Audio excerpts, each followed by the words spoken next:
আসসালামু আলাইকুম, শুভ সন্ধ্যা সবাইকে। সবাই কেমন আছেন? আশা করি সবাই ভালো আছেন।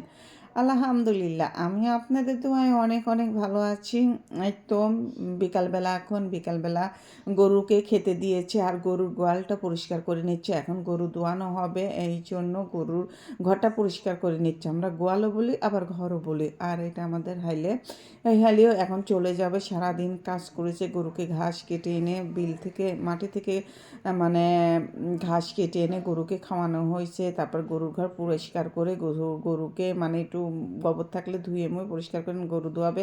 আর আমার জাটা তো আমাদের খোলভুসির ঘরে আসছে, এই ঘরে আমাদের খোলভুসি রাখা হয় গরু খাওয়ানোর জন্য।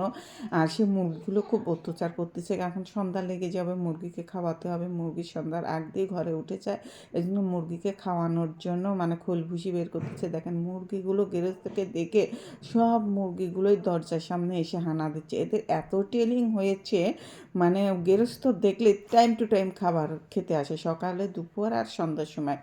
এই তো বিকালবেলা দেখেন খেতে দিয়েছি, এখন ওরা খাওয়া দাওয়া করে এখন ঘরে উঠে যাবে। এদেরকে আর ঘরে তেড়ে তুলতে হয় না, ওরা নিজেরাই ঘরে উঠে যায়।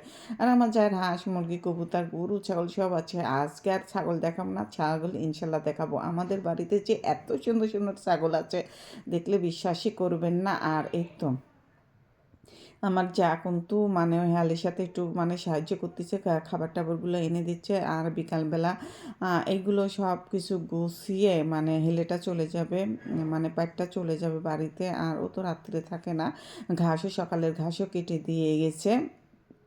আর মুরগিগুলো দেখেন কি ঠোকাঠুকি করতেছে। আর এর মধ্যে আমার দেবর চলে আসছে, এসে দেখেন কেক কিনে নিয়ে আসছে। কেকটা কিন্তু বেশ সুন্দর, খেতে অনেক মজাই লাগছিল। আর আমি বললাম যে এই কেকটা মানে এর আগে কখনো খাইনি, এই প্রথম খেলাম 2 রকম কেক, ভালো লাগলো খেতে। তারপর খাওয়া দাওয়া করে এই তো নদীর ধারে চলে আসছি টাটকা টাটকা শাক তোলার জন্য। আর আমি গ্রামে আসছি, টাটকা টাটকা সবজি খাবো না তাই কি হয় বলেন? টাটকা টাটকা শাক সবজি যা আছে সব তুলে খাবো। আমার যা তো এই জন্য রাগ করে যে অন্য কিছু খায় না, ভাবি এসে খালি কি নদীর মাছ আর সবজি, কি মাটি থেকে শাক পাতা তুলে নিয়ে এসে খাওয়া। আর এগুলো আমার যারা লাগাইছে, দেবর লাগাইছে। এখানে আমারও কিন্তু জায়গা আছে, যেহেতু আমি এখানে থাকি না, ওরাই মানে নদীর ধারে লাগায়, কারণ ওরা মানে যার যার বাড়ির সামনে শেষে কিন্তু এই সবজি লাগায়।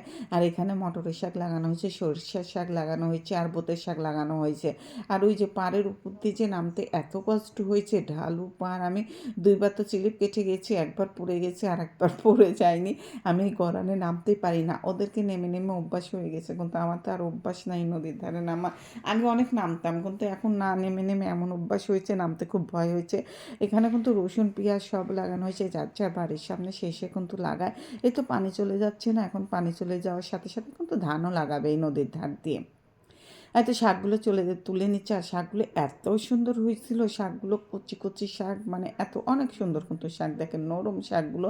আর এই সরষের শাক ভাজি করে খেতে এত মজা লাগে। আর আমার মানে আমি এসে থেকেই কিন্তু এক এক দিন এক এক রকম শাক তুলে খাচ্ছি, আমার কাছে খুব ভালো লাগতেছে। আর নদীর ধারে দেখেন মানে এখন বিকালবেলা, তারপরেও দেখেন আজ কিন্তু রোদ বাড়ায় নাই, কুয়াশা কুয়াশা। আজকের আবহাওয়াটা কিন্তু অনেক মানে কেমন যেন ছিল, না রোদ আর বাতাস, রোদ না হলে বাতাস না হলে কিন্তু ভালো লাগে, বাতাসের জন্য কিন্তু বেশি ঠান্ডা পড়তেছে।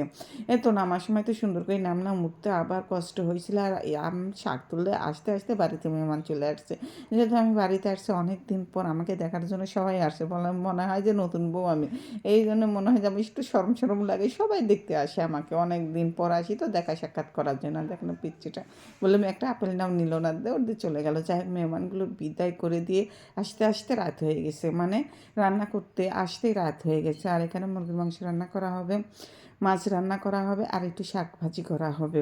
আর আমার জ্যাঠা সব কিছু রেডি করে নিচ্ছে, আমার রান্না বান্নাও তুলে দিয়েছে সব কিছু।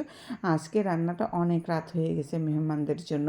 সবাই ভালো থাকবেন, সুস্থ থাকবেন, আমাদের জন্য দোয়া করবেন, আপনাদের জন্য অনেক অনেক দোয়া ভালোবাসা রইলো। আজ এই পর্যন্ত, আল্লাহ হাফেজ।